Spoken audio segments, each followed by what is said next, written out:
भारतातील सर्वात आकर्षण असलेलं पर्यटन स्थळ म्हणजे गोवा। आजकाल प्रत्येकजण एक फॅशन म्हणून गोव्याला जायलाच पाहिजे असं समजतो। महाराष्ट्रातून प्रत्येक गावातील तरुणांचे ग्रुप गोव्याला जाण्यासाठी महिनाभर अगोदर तयारी करत असतात। परंतु अलीकडे 10 वर्षापूर्वीचं गोवा आणि आत्ताचं गोवा यामध्ये बराच फरक असल्याचं अनेक जण सांगतात। नेमकं काय कारण आहे हे आपण या व्हिडिओच्या माध्यमातून जाणून घेऊयात। नमस्कार, मी अभिजित आणि आपण पाहत आहात प्राईम एक्सपोज। गोवा म्हटलं की सुंदर समुद्रकिनारे, beach party, night club, pubs, casino डोळ्यासमोर उभे राहतात। गोव्यामध्ये दरवर्षी 1.5 ते 2 कोटी पर्यटक येतात। विशेषतः नोव्हेंबर ते फेब्रुवारीमध्ये प्रचंड गर्दी असते। गोव्यामध्ये बागा, अंजुना, कलंगूट, कंडोलिम सारख्या ठिकाणी सर्वाधिक पर्यटक येतात, कारण त्या ठिकाणी नाईट क्लब, पब्स यांची संख्या मोठी आहे। बियर आणि दारूवरील एक्साईज ड्युटी गोव्यामध्ये कमी आहे, त्यामुळे महाराष्ट्र आणि कर्नाटक राज्यांपेक्षाही तिथे दारू स्वस्त मिळते। हे एक मुख्य आकर्षण प्रत्येकाच्या मनात असते, त्यामुळे अनेक पर्यटक मद्यपान करून गोवा एन्जॉय करण्यासाठी गोव्याला जातात। स्वस्त दारूमुळे गोवा मेड दारूची तस्करी मोठ्या प्रमाणात होत असते। अनेक घटनांमध्ये करोडो रुपयांची दारू पोलीस पकडतात। सर्वसामान्य पर्यटकांना गोव्यामध्ये दुसरी न आवडणारी गोष्ट म्हणजे तिथं मिळणारा महाग नाश्ता। पर्यटन स्थळांवरील म्हणजे बागा, कंडोलिम या ठिकाणी नाश्ता आणि जेवण प्रचंड महाग आहे। तसेच टॅक्सीचे दरही जादा आहेत। दर आकारणी आणि फसवणुकीमुळे पर्यटकांना गोवा नकोसा वाटतो। याकडेही गोवा सरकारने लक्ष देणे गरजेचे बनले आहे। अलीकडे परदेशी पर्यटकांची संख्याही प्रचंड प्रमाणात कमी झाली आहे। गोव्यामध्ये मध्यंतरी नाईट क्लबमध्ये लागलेल्या आगीत 25 जणांचा बळी गेला होता। क्लबमधील पर्यटकांची सुरक्षा वाऱ्यावर असल्याचे जाणवले, त्यामुळेही पर्यटकांना गोवा असुरक्षित वाटत आहे।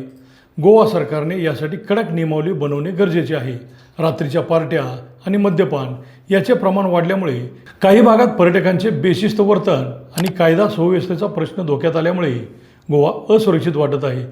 पर्यटकांवरील गुन्ह्यांच्या काही गाजलेल्या घटना, यामध्ये चोरी, फसवणूक, छेडछाड यामुळेही गोव्याच्या प्रतिमेला धक्का लागला आहे। याकडेही सरकारने लक्ष देणे गरजेचे बनले आहे। विशेषतः डिसेंबरमध्ये गोव्यातला समुद्र शांत असतो, मस्त थंडी असते।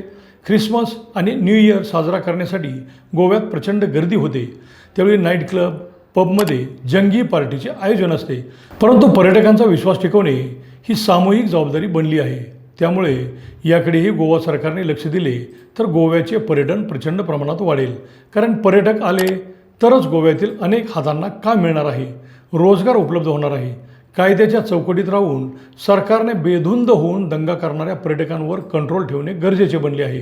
आंतरराष्ट्रीय पातळीवर सुद्धा गोव्याची प्रतिमा का खाली जात आहे याकडे सरकारने लक्ष देणे गरजेचे आहे।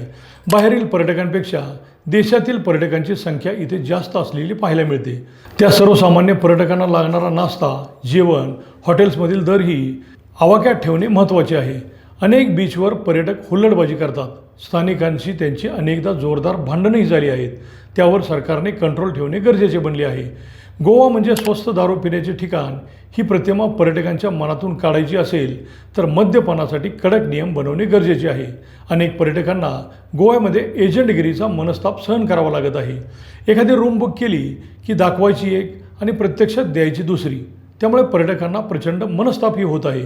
अनेक ठिकाणी बीचवर असणाऱ्या वॉटर स्पोर्ट्समध्येही पर्यटक आणि स्थानिकांमध्ये मारामारी झाल्याच्या घटना घडल्या आहेत। एकूणच गोवा सरकारने पर्यटकांना गोव्यामध्ये आल्यानंतर शांतपणे फिरताना कोणताही त्रास होणार नाही याची विशेष काळजी घेतली तरच भविष्यात गोव्यातील पर्यटक वाढतील।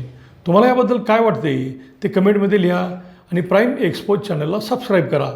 धन्यवाद।